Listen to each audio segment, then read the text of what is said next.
Welcome to Dave's Cooking Show, and for you today we have Grandma McFly's Meatloaf.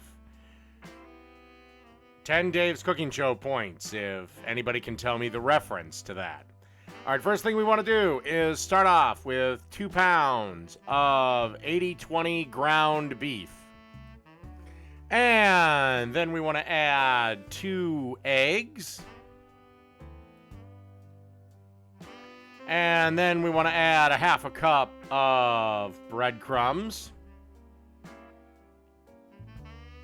About a tablespoon of yellow mustard. About a tablespoon of ketchup.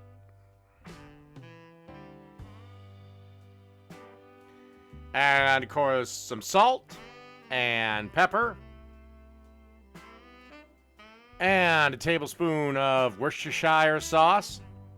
And then you want to add 1 teaspoon of garlic powder and 2 teaspoons of onion powder. And now we mix. And now the controversy of this video will start.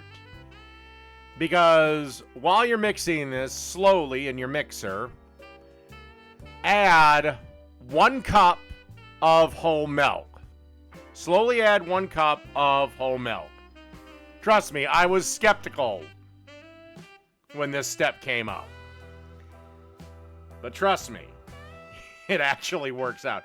So basically you want to add the milk and then mix until everything is incorporated. By the way, at some point, preheat your oven to 350 degrees.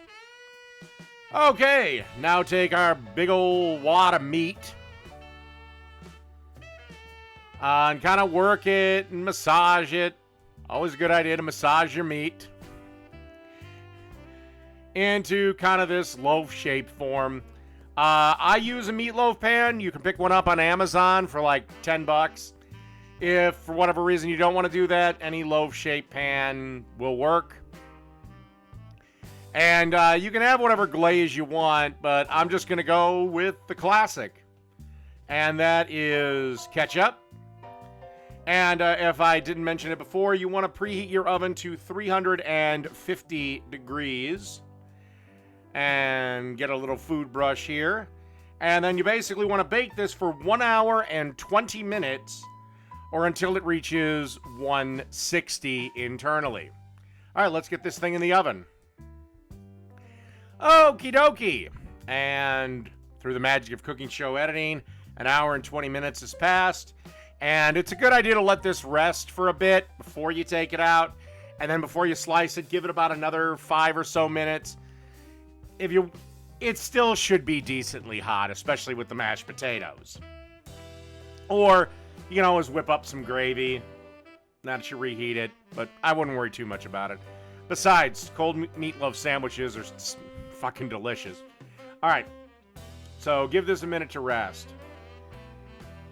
And start slicing the meatloaf. As you can see, it's tender, juicy, and wonderful. The knife is sliding right through like hot butter. And that's really it.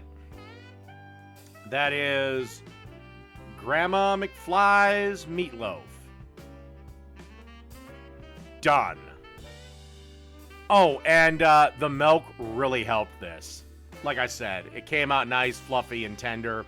But yeah, the milk, against my own logic, it was great in it. So next time, maybe add a cup of milk when you're making meatloaf.